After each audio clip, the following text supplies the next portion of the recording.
अखंड कोटि नायक भगवान शंकर, ज्ञान की अधिष्ठात्री देवी माँ सरस्वती, ब्रह्म स्वरूपों प्राण स्वरूपी भारत माता, उप प्रधानाचार्य जी, आचार्य बंधुओं, दीदी जी, एवं प्यारे भैया बहनों, जैसा कि अभी नीरज जी ने आपको बताया कि आज जिस महापुरुष का जन्म दिवस है वो अध्यात्म के प्रणेता स्वामी दयानंद सरस्वती जी, जिसको एक संपन्न परिवार में जन्म लेने के बाद भी वैराग्य और संन्यास धारण कर लिए। ऐसा क्यों हुआ?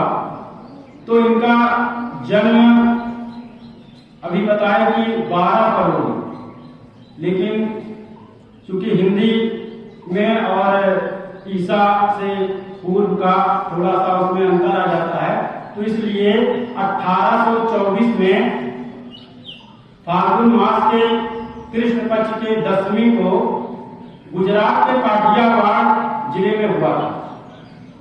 इनके पिताजी का नाम करतन तिवारी और माता अमृताबाई।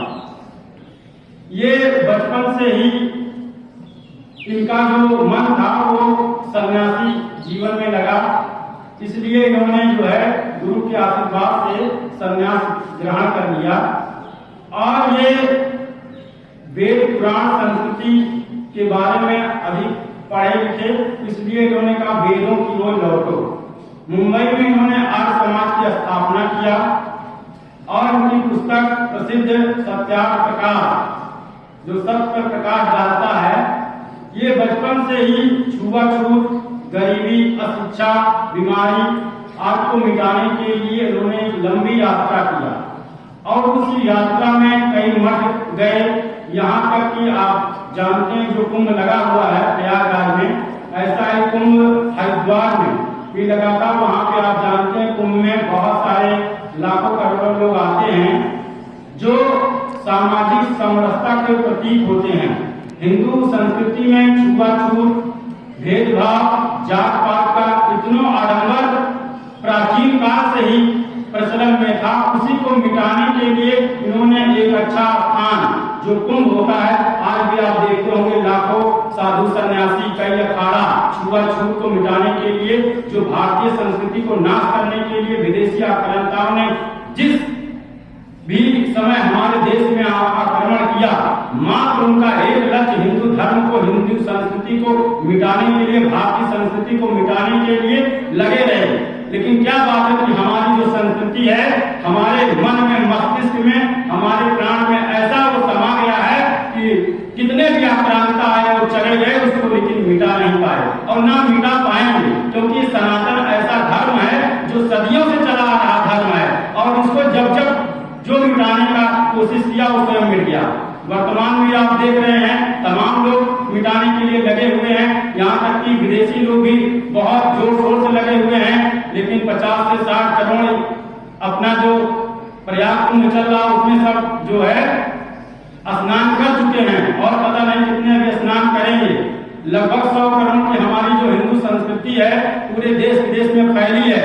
तमाम चीन की सभ्यता, मांगोर की सभ्यता, दजला फरात की सभ्यता, सब सभ्यताओं का नाश हो गया, लेकिन हमारी जो सभ्यता है सिंधु नदी घाटी की सभ्यता, उसको कोई मिटा नहीं पाया। ऐसे ही अपने स्वामी दयानंद सरस्वती जी वेद पुराण उपनिषद को लेकर आगे बढ़े। उन्होंने इसीलिए कहा वेदों की ओर लौटिए। वेद हमारी प्राचीन सभ्यता और संस्कृति की जननी है। आज बताइए करोड़ों वर्ष पहले ये लिखा गया है, जब ना ईसाई थे ना मुसलमान थे, कोई धर्म संस्कृति नहीं थी, मात्र सनातन धर्म हमको बांट दिया गया समाज में। हिंदू कोई हमारी संस्कृति नहीं, जीवन पद्धति, जीवन जीने की कला, क्योंकि हम हिंद के निवासी थे। हिंद हमारा दक्षिण का जो सागर था, अथाह सागर, जो आते थे उसी मार्ग से आते थे, हिंद हिंद कहते हिंदुस्तान हो गया। और वहाँ पे हमारी संस्कृति जो है, ये संस्कृति इतनी अगाध है, इतना अनंत है, जैसे सागर महासागर है, उसी तरीके से हिंदू धर्म है, संस्कृति है, इसको कोई मिटा नहीं सकता। तो हमारे बच्चों, आप जानते हैं अनुशासन, सत्य और अहिंसा, ईमानदारी देश को आगे बढ़ाती है।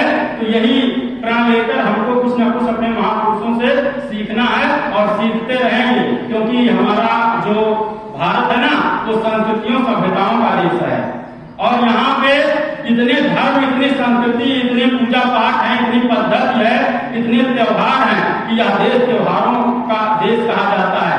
इसमें रोज कोई ना कोई त्योहार होते हैं और रोज कोई ना कोई परंपरा, कोई न कोई कुछ न कुछ चलता ही रहता है। इसलिए हम लोग को सीखते ही रहते हैं और अनुशासन ही देश को महान बनाता है। इसलिए अनुशासित देश के अनुशासित नागरिक होने के कारण हमको स्वामी दयानंद सरस्वती से कुछ न कुछ सीखना चाहिए। इसलिए जो है आप अच्छे भैया बहने विद्या मंदिर में पढ़ते हैं, जैसे स्वामी दयानंद सरस्वती जी ने एक विद्यालय खोला DAV एंग्लो इंडियन करके, जो उनका वो था कि विद्यालय खोलने का उद्देश्य था, जो आश्रम पद्धति का हमारा विद्यालय था, उसी में बच्चे पढ़ाई करेंगे, वेद ज्ञान संस्कृति की शिक्षा लेंगे और जो वैदिक एंग्लो वैदिक कॉलेज उन्होंने